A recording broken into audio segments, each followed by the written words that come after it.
afternoon, morning, whatever time it is. I'm Barbara Gaither, and I would like to share a story with you that is a true story titled, If You're Missing Baby Jesus. This story happened quite a while ago, before even I was born. So, in the depths of a bitterly cold December, my mother decided it simply wouldn't do to go through the holidays without a nativity set. It was 1943 in a small town in North Dakota. My father worked for an oil company during my growing up years, and we'd moved around to several different parts of the state with his job. At some point between one move and another, we lost our family's little manger scene. Happily, Mother found another at our local 5 and dime for only $3.99. When my brother and I helped her unpack the set, however, we found 2 figurines of the baby Jesus. Mother frowned. "Someone must have packed this wrong," she said, counting out the pieces. "We have 1 Joseph, 1 Mary, 3 wise men, 3 shepherds, 2 lambs, a donkey, a cow, an angel, and 2 babies. Oh dear, I suppose someone set down at the store is missing a baby Jesus." "Hey, that's great, Mom," my brother said with a laugh. "Now we have twins." Mother wouldn't have a bit of it. "You 2 run right down back to that store and tell the manager that we have an extra Jesus." "Aw, Mom." "Go on with you now. Tell him to put a sign on the remaining boxes saying that if a set is missing a baby Jesus, call 7162. She smiled. "I'll give you each a penny for some candy. And don't forget your mufflers. It's freezing cold out there." The manager copied down my mother's message, and sure enough, the next time we were in the store, we saw this cardboard sign: "If you're missing baby Jesus, call 7162. All week long, we waited for the call to come. Surely, we thought, someone was missing that important figurine.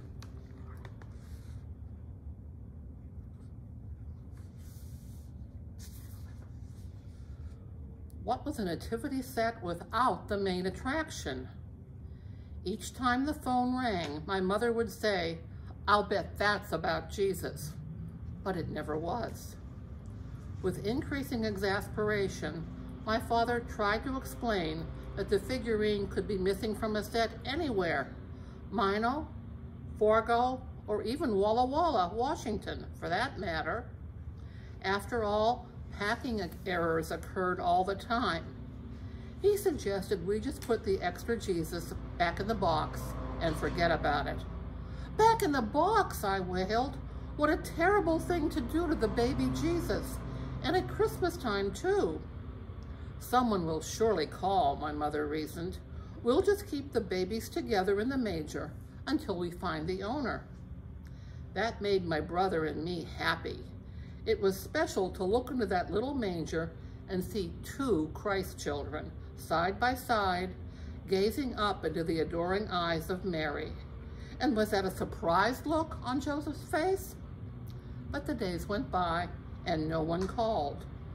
When we still hadn't heard from anyone by 5 o'clock on Christmas Eve, my mother insisted that Daddy just run down to the store to see if there were any sets left. "You can see them right through the window over on the counter," she said. "If they're all gone, I'll know someone is bound to call tonight." "Run down to the store?" my father thundered. "Ethel, it's 15 below zero out there." "Oh, Daddy," I said, "we'll go with you, won't we, Tommy?" Tommy nodded vigorously. "We'll bundle up good, and we can look at all the decorations on the way." My father blew out a long sigh and headed for the front closet. "I can't believe I'm doing this," he muttered. "Every time the phone rings, everybody yells at me to see if it's about Jesus. And now I'm going off on the coldest night of the year to peek in some store window to see if he's there or not there. Daddy muttered all the way down the block in the cold, still air, while my brother and I raced each other to the store. The streets were empty and silent, but behind each lighted window, we knew that families were gathering around Christmas trees and manger scenes and fireplaces and tables laden with tasty holiday treats. I was the first to reach the store window, where colored lights flickered along the edge of the frosty pane. Pushing my nose up against the glass, I peered into the darkened store. "They're all gone, Daddy," I yelled. "Every set must be sold." "Hooray!" my brother cheered, catching up with me. "The mystery will be solved tonight." My father, who had seen no logical reason to run, remained some yards behind us. When he heard our tidings, he turned on his heel and started for home. Inside the house once more, we were surprised to see only one baby Jesus in the manger. Where was the twin? For that matter, where was Mother? Had she vanished too? Daddy was unperturbed. "Someone must have called," he reasoned, pulling off his boots. "She must have gone out to deliver the figurine. You kids get busy stringing those popcorn strands for the tree, and I'll wrap your mother's present." We had almost completed one strand when the phone rang. "You get it, Jean," my father called. "Tell him we already found a home for Jesus." My brother gave me a quick, eager look. Our mystery would be solved at last. But the telephone call didn't solve any mystery at all. It created a much bigger one. It was my mother on the phone with instructions for us to come to 205 Chestnut Street immediately and to bring 3 blankets, a box of cookies, and some milk. My father was incredulous. "I can't believe this," he groaned, retrieving his boots for the second time that evening. "What in Sam hell has she gotten us into?" He paused. 205 Chestnut. Why, that's 8 blocks away. Wrap that milk up good in the blankets or it'll turn to ice by the time we get there. Why in the name of heaven can't we get on with Christmas? It's probably 20 below out there now and the wind's picking up. Of all the crazy things to do on a night like this. Tommy and I didn't mind at all. It was Christmas Eve and we were in the middle of an adventure. We sang carols at the top of our lungs all the way to Chestnut Street. My father, carrying his bundle of blankets, milk, and cookies, looked for all the world like St. Nicholas with his arms full of goodies. My brother called back to him, "Hey, Dad, let's pretend we're looking for a place to stay, just like Joseph and Mary." "Let's pretend we're in Bethlehem, where it's probably 65 degrees in the shade right now," my father answered. The house at 205 Chestnut turned out to be the darkest one on the block. One tiny light burned in the living room, and the moment we set foot on the front porch steps, my mother opened the door and shouted, "They're here! They're here! Oh, thank God you got here, Ray. You kids take those blankets into the living room and wrap up the little ones on the couch. I'll take the milk and cookies." "Ethel, would you mind telling me what's going on here?" my father huffed. "We've just hiked through sub-zero weather with the wind in our faces all the way."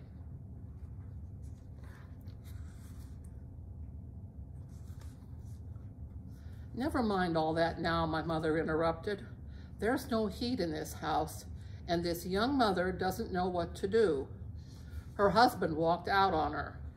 Those poor little children will have a very bleak Christmas, so don't you complain. I told her you could fix that oil furnace in a jiffy." Well, that stopped my father right in his tracks. My mother strode off to the kitchen to warm the milk, while my brother and I wrapped up the 5 little children who huddled together on the couch. The distraught young mother, wringing her hands, explained to my father that her husband had run off, taking bedding, clothing, and almost every piece of furniture.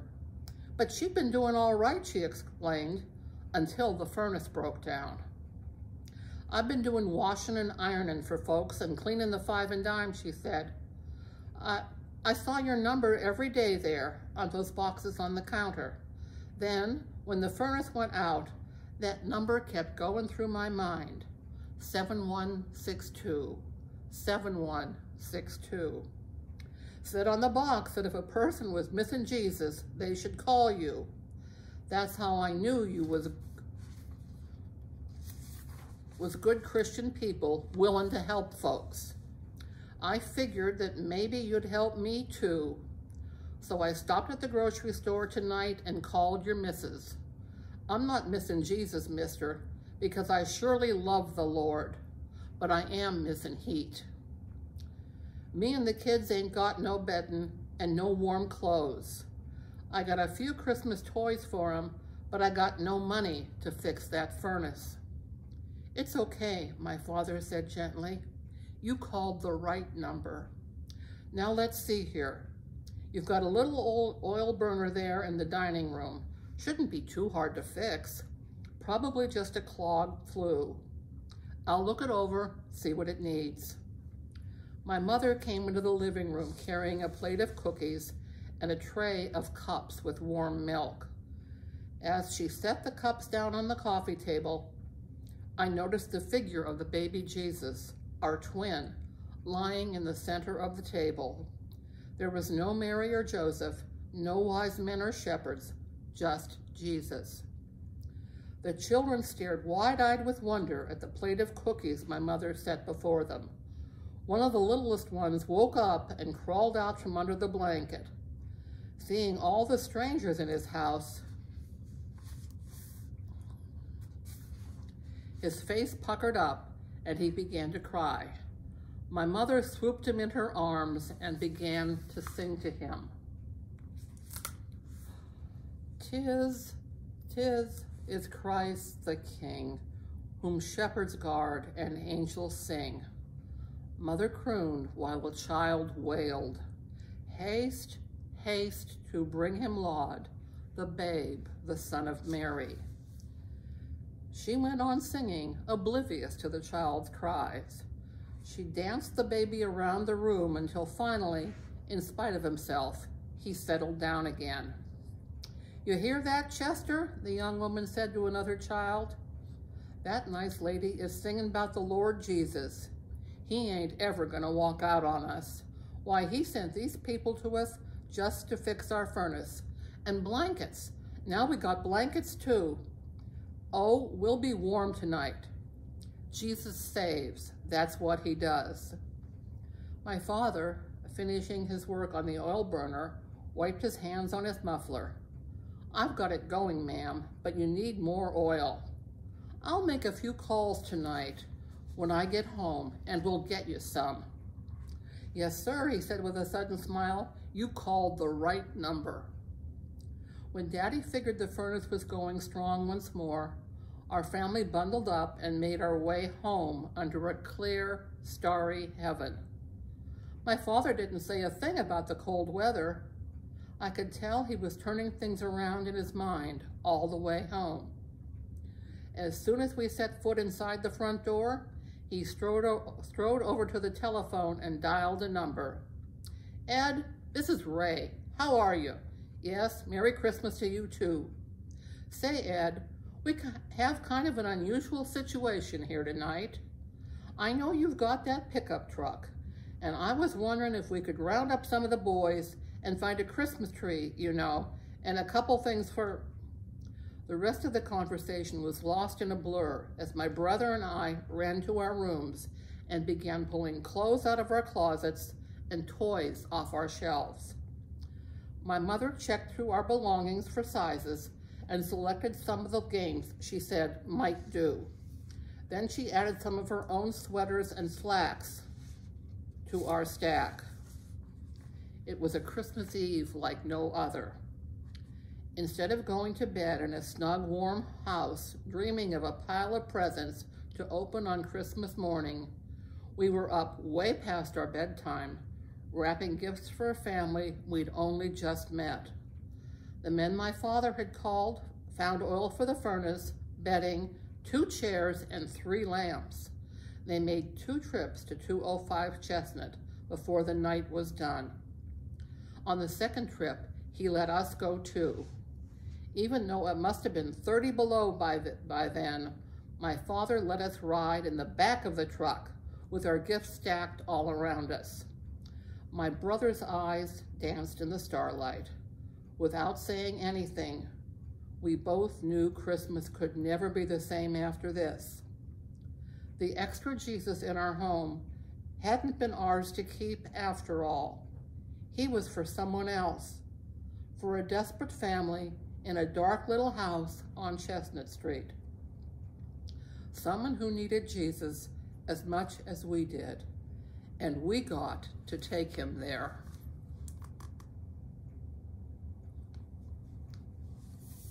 The end.